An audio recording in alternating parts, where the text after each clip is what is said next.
Battlefield 6 is primed to have another larger update coming in a few days, bringing along with it new content, but also more gameplay changes in addition to what we've seen so far.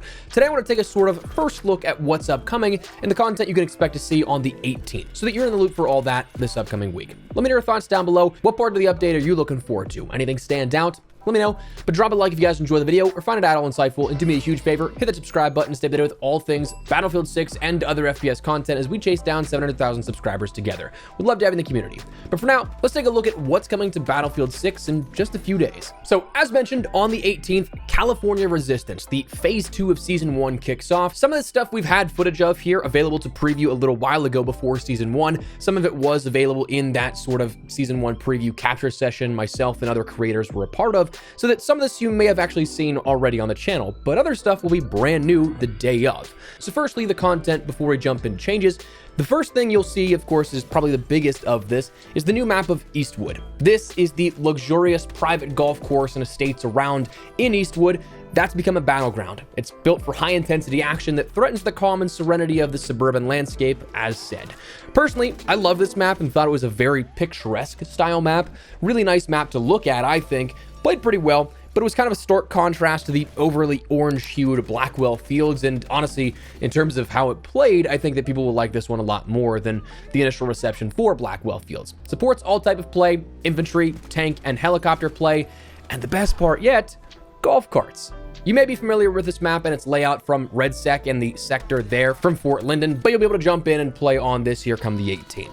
You'll also have new weapons coming along with this, though I gotta say, none of these were in the preview build here for this that we had a few weeks ago, so how they perform to everyone is still a mystery, like in-game comparable performance. Obviously, we know by their weapon descriptions how they'll generally perform, but like in terms of the efficiency or how deadly they can be, we don't know where they're going to stack up against the other weaponry just yet. But you have the DB12, which is a shotgun, a dual barrel pump action shotgun that feeds from two different tubes. One trigger pull shoots the cartridge from one barrel, the second trigger pull shoots the other. Then you have the M327 trait, a sidearm that is a high damage with low fire rate, 8-round revolver. Very strong up close, but has a considerable damage drop off compared to the 44 Magnum, so just bear that in mind.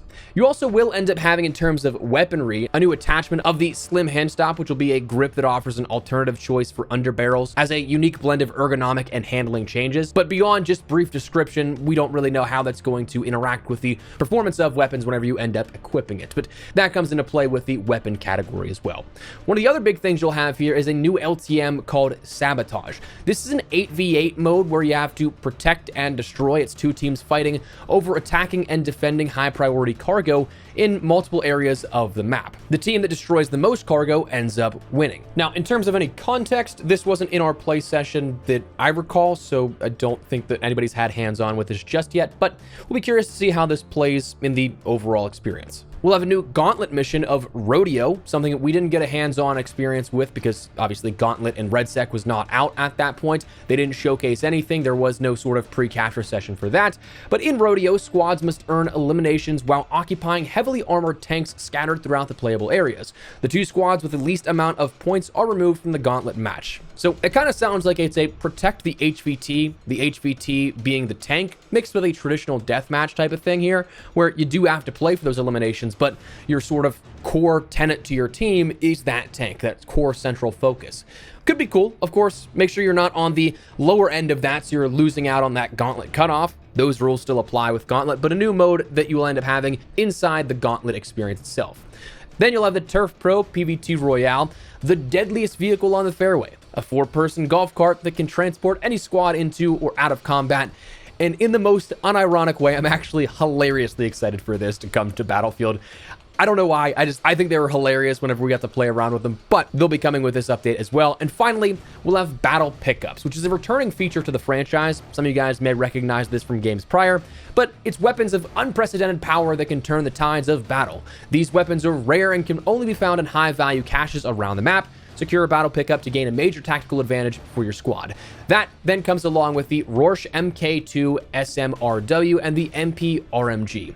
Now, the Rorsch is a chargeable railgun which will inflict massive damage to soldiers, vehicles, and structures, and the MP RMG is a minigun with a fast rate of fire, effective against light vehicles and infantry.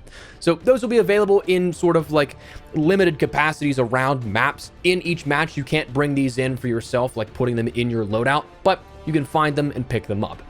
But that said, that's the content that we have here coming with the 18th, but that's not the only stuff that we know of, because usually with updates of this magnitude, we'll end up seeing things be a sort of double-edged sword. One side of that sword will end up being content, and the other side of that will end up being gameplay updates.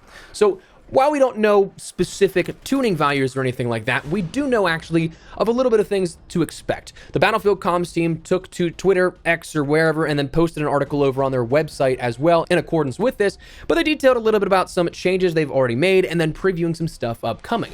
Some of that was the changes targeting November 18th.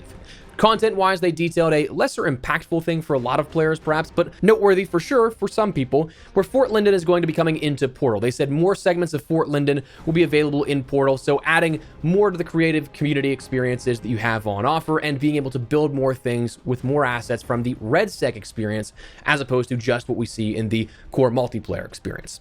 But in terms of gameplay changes, like foundationally, they talked about more weapon dispersion fixes. They said, we've made a small tuning pass that reduces how quickly dispersion and recoil build up during sustained fire. Dispersion adjustments apply to all weapons, while most also receive recoil tuning.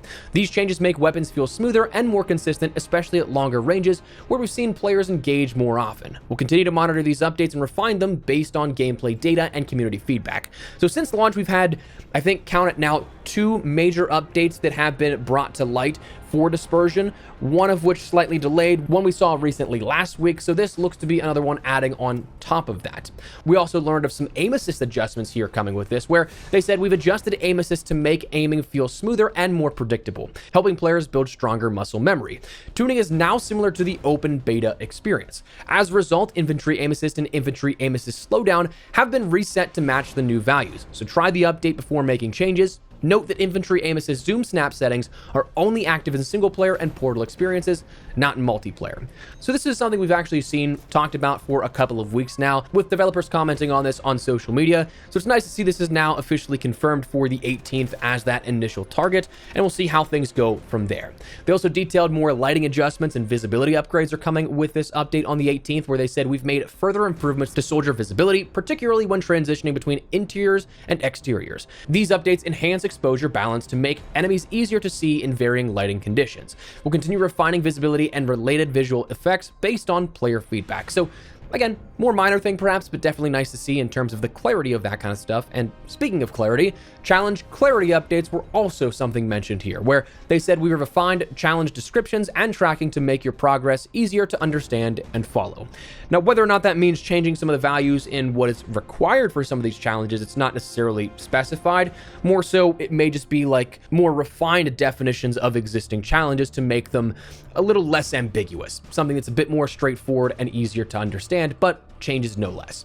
So that is the November 18th update here upcoming for Phase 2 for Battlefield 6 and Season 1. With a little more content on the way, it's not going to be something that is as grand a launch of a season as we saw with the update a couple of weeks back with the launch of Season 1 on the 28th, but it is something that will, of course, give us more to experience in the Battlefield way, but also give us a bit more in terms of gameplay stability and updates in the fundamental department of the game as well.